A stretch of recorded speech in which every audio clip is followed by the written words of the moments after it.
하나님 감사합니다. 오늘도 저희들을 하나님 앞으로 인도해 주시고 하나님을 예배하며 한날의 삶 시작하게 하심을 감사드리오며 우리 예배를 연락해 주시고 은혜 내려 주옵소서. 예수님 이름으로 기도드립니다. 아멘. 찬송가는 330장입니다. 330장.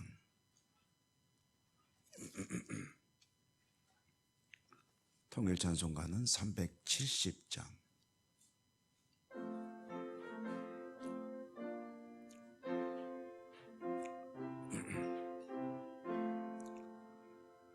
어두운 밤 시대리니 내 직분 지켜서 잔이슬 맺힐 때 일찍 일어나 해 돋는 아침부터 힘써서 일하러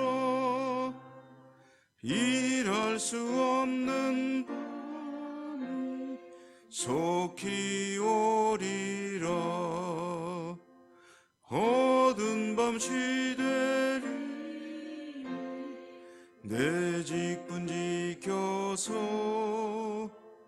일할 때 일하면서 놀지 말아라. 낮에는 수고하나 쉴 때도 오겠네. 일할 수 없는 속히 오리라. 어두운 밤 시대리 내 직분 지켜서 지는 해 비킨 밭에 힘써 일하고 그 빛이 닿아여서 어둡게 되어도 할 수만 있는데 힘써 일하라.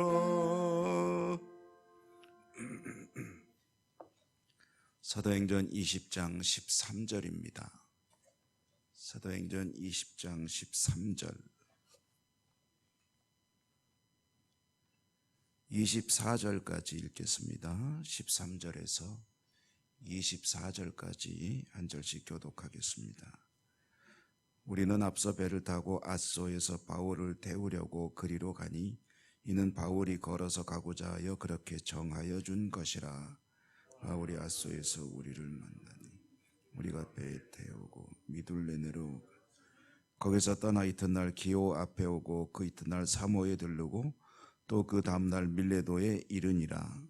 바울이 앗소에서 지체하지 않게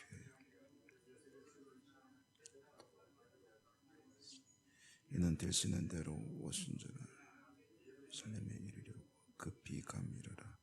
바울이 밀레도에서 사람을 에베소로 보내어 교회 장로들을 청하니 오매 그들에게 말하되 아시아에 들어온 첫날부터 지금까지 여러분 가운데서 어떻게 행하였는지를 여러분도 아는 바니 곧 모든 겸손과 눈물이며 유대인의 관계로 말미암아 당한 시험을 참고 주를 섬긴 것과 유익한 것은 무엇인지 각 집에서나 거리낌이 없이 여러분에게 전하여 가르치고 유대인과 헬라인들에게 하나님께 대한 회개와 우리 주 예수 그리스도께 대한 믿음을 증언한 것이라. 보라 이제 나는 성령의 매 거기서 무슨 일을 당하는지 알지 못한 오직 성령이 각 성에서 내게 증언하여 결박과 환난이 나를 기다린다 하시나 내가 달려갈 길과 주 예수께 받은 사명 곧 하나님의 은혜의 복음을 증언하는 일을 마치려 하면은 나의 생명조차 조금도 귀한 것으로 여기지 아니하노라. 아멘. 주님 은혜가 함께 하시기를 기원합니다. 이제 사도행전의 큰 전체적인 구도는 복음이 이제 예루살렘으로부터 시작해서 땅 끝을 향해, 그러니까 점점 이제 예루살렘에서 먼 곳으로 확산돼 나가는 이야기다라는 것을 이제 말씀을 자주 드리죠. 이제 사도 바울이라고 하는 한 사람을 주님께서 쓰시고, 그는 그야말로 종횡무진 좌충우돌 전 세계를 누비고 다니다시피 하면서 이제 복음을 전했습니다. 제가 신학 수업을 하기 전에 직장에 다닐 때 제가 몸담고 있던 회사의 총수는 1년에 한 3분의 2일을 해외에서 보냈던 분인데, 세계는 넓고 할 일은 많다고 하면서 그야말로 전 세계를 누비고 다니던, 그와 방불하다고 해도 되겠습니다. 어쩌면 그보다 더 많이 해외에서 이제 시간을 보내는 게 사도 바울의 인생이죠. 3차에 걸친 선교여행을 마칠 때 3차 선교여행의 중심지는 에베소였습니다. 아시아의 수도라고 할 수 있는 에베소. 에베소에서 오랫동안 머물렀죠. 한 2년여 머물면서 교회를 세우고, 그러니까 아시아 지역에 있는 많은 교회들은 사도 바울이 에베소에서 복음을 전하는 동안에 에베소에서 복음을 받은 사람들이 자기 고향으로 돌아가서 교회를 세운 것이다, 이렇게 보죠. 우리 예천교회도 이제 교회 설립자인 권수도 장로님이 이제 금곡교회에 출석하며 신앙생활을 하다가 거기보다는 좀 더 우리 고향에 교회가 또 있으면 좋겠다 하는 마음이셨겠죠. 그래서 이제 우리 예천에서 교회가 시작이 된 것처럼 이제 에베소에서 복음이 이제 확산되면서 여러 도시에 교회들이 생겨났고, 사도는 에베소 사역을 마치고 이제 로마로 가야 되겠다 하는 생각을 하게 됩니다. 근데 로마로 가기 전에 할 일이 있는데, 그게 뭐냐면 예루살렘에 이제 기금을 전달하고 가야 되는데, 또 에베소에서 바로 예루살렘으로 가지 않고 마게도냐 아가야 지역이라고 하는데, 이게 어디냐면 지금의 그리스입니다. 그러니까 지금의 터키에서 열심히 사역을 하시다가 사도 바울이 이제 예루살렘으로, 이스라엘로 다시 가야 되겠는데, 그건 이제 동쪽으로 가는 거거든요. 그런데 서쪽에 있는 그리스를 한번 쭉 둘러보고, 그리고 다시 이제 터키로 돌아왔다가 다시 이스라엘로 이제 가야 되겠다 생각을 하고 이제 행로를 잡은 거죠. 그렇게 그리스 지역을 둘러본 다음에 다시 터키로 돌아올 때 이제 드로아라고 하는 곳에서 유두고라고 하는 한 청년이 이제 죽었다 살아나는 그런 일도 있었고, 이제 드로아에서 다시 이제 예루살렘으로 갈 때 중간에 들려야 되는 도시가 어디냐면 에베소를 다시 들러야 됩니다. 에베소가 중심이니까. 근데 사도의 마음은 급했습니다. 빨리 이 기금을, 예루살렘을 돕는 기금이죠. 이방 지역 교회들이 모금한 이 돈을 예루살렘에 가서 전달하고 그리고 로마로 가야 되겠다. 그러니까 마음이 급해가지고 드로아에서 자신은 이제 에베소로 가야 될 때 에베소를 들르지 않고 밀레도라고 하는 항구로 이제 가는 겁니다. 밀레도라는 이 항구는 에베소에서 약 한 50km 정도 떨어진 곳입니다. 그러니까 자기가 밀레도에서 배를 타고 가면서 에베소 교회의 지도자들, 이제 장로들을 밀레도로 오시오. 거기서 잠깐 만납시다. 앞으로는 이제 못 볼 것 같으니까 이제 뭐 당부의 이야기를 하려고 하는 거죠. 그래서 이제 오늘 말씀에 보면은 바울이 드로아에서 어떻게 해가지고 밀레도로 가는지 하는 경로 이야기, 그리고 밀레도에서 교회 지도자들을 만나서 하는 이야기, 그 내용이 오늘 우리가 읽은 본문의 말씀입니다. 밀레도에서 에베소 지도자 장로들을 만난 사도가 당부하는 내용은 제 시작은 이렇게 되죠. 지금까지 내가 아시아에서, 그러니까 에베소를 중심으로 하는 이 지역에서 복음을 전하기 위해서 사역을 할 때 어떤 일을 어떻게 해왔는지 당신들이 잘 알고 있다. 그동안 다 보았을 것이다. 그러니 이제 그와 같은 나의 사역의 중심 방향을 잊지 말고 앞으로 교회를 잘 섬겨달라 하는 그런 부탁을 하는 거죠. 오늘 말씀에 그래서 이제 자신의 사역을 통해서 어떻게 해왔는지를, 특별히 그 시련과 고난, 유대인들의 방해를 비롯해서 수많은 그런 고통스러운 시간들, 그거를 오직 하나님의 복음을 전하는 일을 위해서 감내하면서 여기까지 오지 않았느냐라고 말을 하고서 이제 어찌 보면 마지막 당부의 말을 하는 거죠. 나는 이제 예루살렘으로 간다.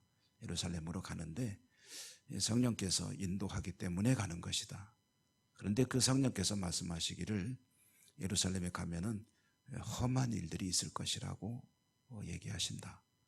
그렇지만 내가 주님의 복음, 은혜의 복음을 증거하는 일을 위해서는 내 생명을 조금도 귀한 것으로 여기지 않는다.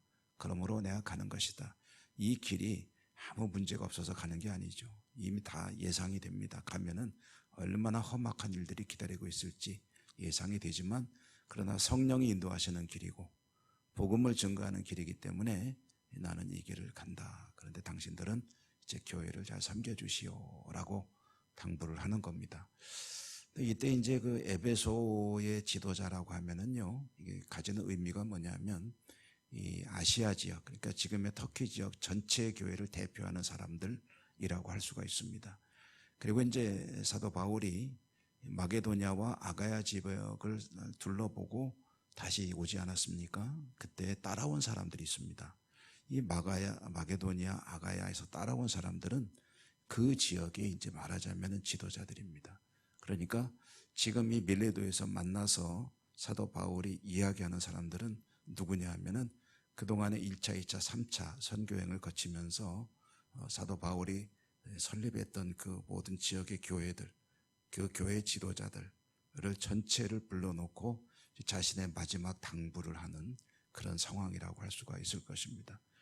그러니까 모든 교회들이 들으라라고 하는 이야기인 거죠. 성령의 감동으로. 그리고 그 내용은 우리에게 너무나도 잘 알려지고 익숙한 오늘 24절의 말씀은 하나님의 주님의 은혜의 복음을 증언하는 일, 그 일을 마치려 하면은 내 생명이 뭐 그렇게 대수가 되겠느냐라고 하는 그런 고백을 하는 겁니다. 사도 바울의 이와 같은 고백 속에 들어있는 그의 신앙이 이제 드러나는 거죠. 사도 바울이 복음을 전하고 다님에 있어서 그 중심이 되는 두 기둥이 있습니다. 그것은 십자가와 부활입니다. 이제 유대인들이 아주 끈질기게 방해를 하죠. 거기에 할례가 추가되어야 된다. 또 율법의 절기들을 잘 지켜야 된다. 뭐 이런 것들을 해야 예수만 믿어 구원받는 게 아니고 이런 것들도 지켜야 구원받는다. 그런데 자기들이 하고 싶은 그 유대교적인 요소들을 계속 이제 추가하려고 했지만 어찌 보면 사도 바울의 일생은 그 율법주의와의 싸움이라고 해도 다름이 아니다라는 생각이 듭니다. 구원은 그와 같은 율법을 지켜서 얻는 것이 아니고 하나님의 은혜로 주 예수 그리스도의 십자가의 은총으로 구원받는 것이다 라는 것을 끊임없이 이제 주장했고 그것과 싸우는 그런 일정이었다라고 할 수가 있겠죠. 그러니까 십자가는 곧 죽음입니다. 그래서 사도 바울은 죽음을 각오하고 자기에게 주어진 사명을 감당했고 이와 같은 모습을 오늘 교회 모든 지도자들에게 이야기하는 것은 교회의 본질이 때로는 이와 같은 엄청난 그런 박해들을 받을 수도 있겠지만 그러나 이 믿음이라는 것은 생명의 문제이기 때문에 생명의 문제라는 관점에서 어떤 시련과 박해도 이것보다 귀한 것일 수 없다라는 이야기를 하는 것이죠. 우리도 뭐 잘 알고 있지 않습니까? 그렇기 때문에 우리 믿음의 위대한 선진들 가운데는 생명을 내놓고도 믿음을 지켰던 순교신앙이 면면이 흐르고 있는 것이고 그리고 교회는 순교의 피를 먹고 그 위에서 자라온 것이다 라는 그런 이야기들도 우리가 자주 듣고 있는 거죠. 또 이 말씀을 교회를 향해서 주신 말씀이라고 한다면 이제 우리들을 향한 말씀으로도 듣게 되죠. 복음의 길을 걷기 위해서 불가피하게 부딪힐 수밖에 없는 문제는 말하자면 성도의 시련과 고난의 문제입니다. 교회를 위해서 헌신하는 그런 지도자들은 더더욱이 그런 문제와 이제 맞닥뜨리게 되죠. 그럴 때에 무엇이 그 중심에 있어야 되느냐 하면은 사도 바울의 이런 단언, 결단 그것이 중심이 되어야 될 것입니다. 은혜의 복음을 증언하는 일, 곧 복음의 길을 걷는 신앙의 길을 바르게 걷기 위해서 때로는 시련이 있을지라도 그게 뭐 그렇게 큰 문제가 되겠느냐, 복음의 핵심을 잘 지켜야 되지 않겠느냐 하는 그런 이야기죠. 여러분, 이 시대를 살아가는 우리들이 사도 바울처럼 순교를 각오할 필요까지는 없을 겁니다. 모르죠. 상황은 어떻게 될지 모르지만 순교의 각오까지는 필요 없을지라도 조금의 불편함이나 조금의 어떤 손실이나 이런 것 때문에 쉽사리 복음을 외면하는 것도 자주 볼 수 있는 그런 시대를 살아가고 있지 않습니까? 조금 불편한 것 때문에 신앙생활에 느슨함이 찾아오게 되고, 그리고 이런저런 손해가 있으면은 슬그머니 또 신앙을 외면하기도 하고 그러는 시대인데요. 오늘 이 말씀을 통해서 우리는 신앙의 다짐을 다시 한번 했으면 합니다. 생명도 내놓고 신앙을 지켰던 믿음의 선조들이 있기에 오늘날 이 교회가 존재하는 것 아니겠습니까? 우리의 신앙이 정말 주님 앞에 순수하고 최선을 다하는 그런 신앙으로 하나님께 나아갈 수 있기를 주님 이름으로 축복합니다. 은혜로우신 하나님 감사합니다. 사도 바울의 마지막 유언과 같은 이야기, 이 마게도냐, 아가야 또 아시아 지역의 교회 지도자들을 향해서 들려주는 이야기를 오늘 저희들이 새벽에 받았습니다. 은혜의 복음을 증거하는 이 사역을 위해서는 생명도 조금도 아깝지 않다라는 이 선언이 오늘날 이 시대에는 우리에게는 적용되지 않을지 모르겠으나, 그러나 신앙을 위해서 많은 것들을 때로는 뒤로 해야 된다는 것을 또 한 번 생각해 봅니다. 저들에게 그 은혜를 더해 주시고 믿음 안에서 늘 승리하는 복된 삶을 살 수 있도록 축복해 주옵소서. 예수님 이름으로 감사하고 기도 올리옵나이다. 아멘. 하늘에 계신 우리 아버지, 아버지의 이름을 거룩하게 하시며 아버지의 나라가 오게 하시며 아버지의 뜻이 하늘에서와 같이 땅에서도 이루어지게 하소서. 오늘 우리에게 일용할 양식을 주시고 우리가 우리에게 잘못한 사람을 용서하여 준 것 같이 우리 죄를 용서하여 주시고 우리를 시험에 빠지지 않게 하시고 악에서 구하소서. 나라와 권능과 영광이 영원히 아버지의 것입니다. 아멘. 주신 말씀을 기억하시며 기도하십시다. 또한 우리가 하나님께 각자의 기도 제목 돌려드리고 또한 여러 가지 공동으로 기도할 제목 태풍 무사히 잘 감당할 수 있도록 위해서 기도하시고, 또 우리 예천의 여러 가지 복구 현장 그리고 질병과 싸우는 이들, 코로나 이후의 회복, 여러 가지 기도할 일들, 또 해외 선교지, 여름 행사, 이제 청년부 수련회, 다음 주에는 기독교 납교 주간 어린이 부흥회도 우리 교회에서 있게 됩니다. 그래서 기도해 주시고 여러 가지 기도 제목들 생각하시면서 주여 한번 부르고 다 같이 기도하겠습니다. 주여